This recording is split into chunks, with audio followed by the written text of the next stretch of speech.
So, good morning, everyone. We'll begin with the reflections on universal well-being. May I abide in well-being, in freedom from affliction, in freedom from hostility, in freedom from ill will, in freedom from anxiety, and may I maintain well-being in myself.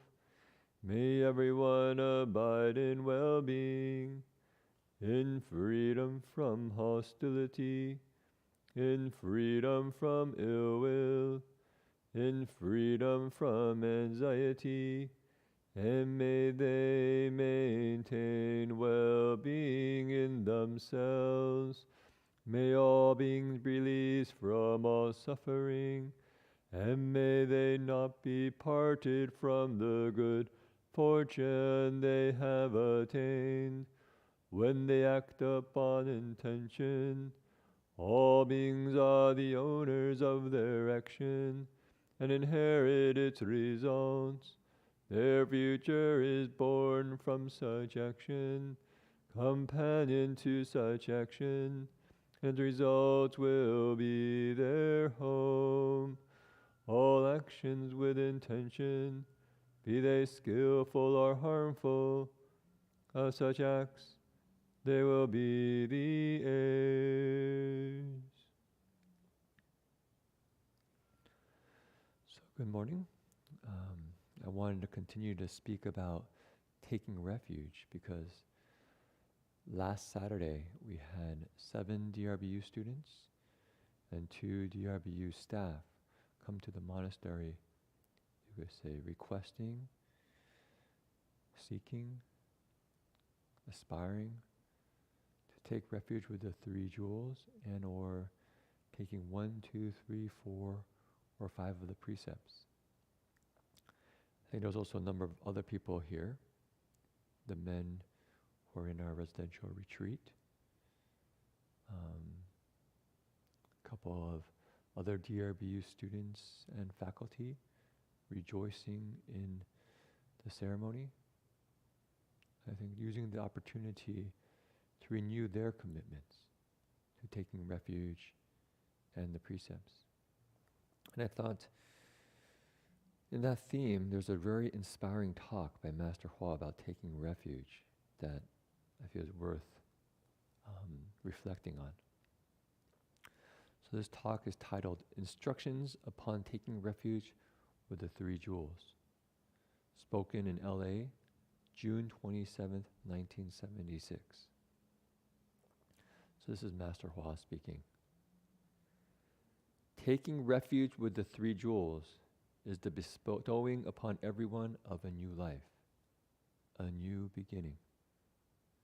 Now that you have started afresh, you should all take note of some things. Today you took refuge with this very muddle-headed teacher who doesn't understand anything at all. So Master was talking about himself, and I'm just really confused. What doesn't he understand? How to sleep, wear clothes, and eat. However, these 3 things are very important. If you don't eat, you don't sustain your life. If you don't wear clothes, you're unpresentable. If you don't sleep, you don't have enough energy. Everyone then needs to sleep, wear clothes, and to eat. But you must regulate them. If you don't regulate them, you will have problems. Don't make discriminations between what is good and what is not. When you eat, you should eat as if you're taking medicine. You eat medicine in order to preserve your life. No matter how good the food is, once you have eaten it, it just becomes chemicals and ends up as waste matter. If you like wearing fine clothes, you have to be very careful all the time not to bump into things and rip holes in them. And you spend a lot of time watching out for them. It's like wearing a ball and chain. If If you just wear ordinary clothes, things are much more convenient. As to sleep, you should not be greedy for it. Get as much sleep as you need and no more. Food, clothes, and sleep are very important, and you should all pay attention to what I've said and learn to regulate them. Seems very simple. Food, clothes, and sleep, right, Master Hua? But when we take refuge, we start a new life. We're little babies, and we come out of our mother's womb. And what do? We learn how to eat. We learn how to sleep. And we learn how to wear clothes. But oftentimes, for food, we learn that we want to get, the most delicious food, my favorite food. I remember as a kid, I really loved ice cream. And so my parents, whenever they wanted to eat ice cream, I think didn't want to have me to eat too much. So they wouldn't actually say ice cream. They would say ICECREAM. They'd spell it out because they didn't want me to know. And I remember going back from school, I would go to the fridge and grab some ice cream. But as we know, ice cream probably isn't the best medicine for well-being and health. It's good in the short term, but in the long run, it leads to a lot of problems. So when we take refuge, all of a sudden we change our relationship with food. Or we begin a new journey. And we say, you know what? I'm eating food as medicine, as a way to maintain my body and life. And we might think, gosh, does that mean I'm really miserable? Like I think of food as just kind of this bitter, horrible thing. No, in fact, I think it actually opens us up to a lot more spaciousness in the mind, a lot more opportunity for gratitude and appreciation. We're not caught in the mind of greed, but in the mind of contentment and happiness. Okay, so that's for food. And then clothing. This one I didn't have as much of attachment to. I was fairly practical growing up. And maybe a brief time in maybe middle school where I became a little bit more concerned about my appearance, wanting to look, a certain way. But I think we can see that sometimes we really get attached to our clothing, wanting to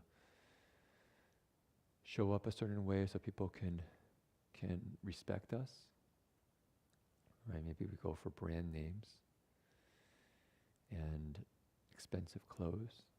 And Master Hua says this is like ball and chain.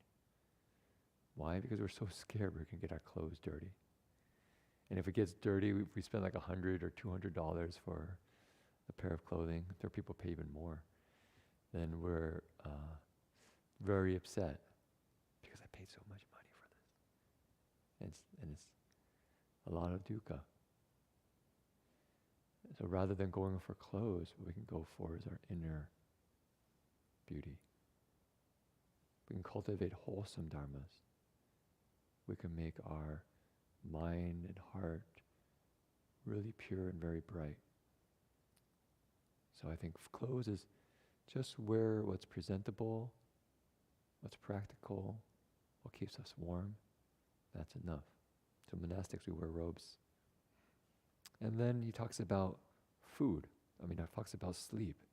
Now this is a big one because I think there's a tendency to go both ways on this. One is just not sleep enough. Especially here in America, we value productivity so much that sometimes sleep is seen as an enemy. I'm just sleep too much. I need to be more productive. And we don't listen to our bodies. I definitely had this experience, especially when I started cultivation, that I thought the less I sleep, the better. And so I would work really hard, not sleep very much, wake up, do the morning practices, and continue to really try to cultivate really hard. But what I found was I was feeling exhausted, a little bit despondent, a little bit depressed. I'd kind of go through the day and I could barely keep my mind focused because it's just like, and I realized that's not the middle way. Or we go the other way, we just sleep too much. Sleep all day. Every moment it's like, I just can go to sleep. I just don't want to deal with my life. And that's too much, right? So there's a middle way. And I found actually a pretty good marker is to reflect, how much sleep do I need so that I can stay mindful and aware throughout the day? And make the actual alertness my purpose. So we can reflect, was it 7 hours, 8 hours, 6 hours? Everyone's different. And throughout our lives it changes. And as we cultivate more, it shifts. So I encourage everyone, maybe just reflect, how much do we need? Just given time, I might not go over all of it the rest today, but Master Huang talks a lot more about taking refuge. I think it's quite interesting. But for all of us who've actually taken refuge, and maybe those who have not, but maybe have aspirations, I think it's actually an interesting reflection to say, taking refuge is a chance to start anew. Say, I made many mistakes perhaps, or I made many good things that I actually have the opportunity to take refuge. But now that I have, I'm going to really go towards the good. Let go of the false and purify my heart and mind and be of service to others. And maybe today, where do we start? Maybe we start with the most practical things of our lives. Eating food, wearing clothes, and getting enough sleep. Okay, so maybe for today, I would encourage you to maybe take those 3 things as places of reflection. How much food do I need? What kind of clothes do I need to wear? How much sleep do I need to stay alert throughout the day? Okay, so let's do 3 steps, 1 bow.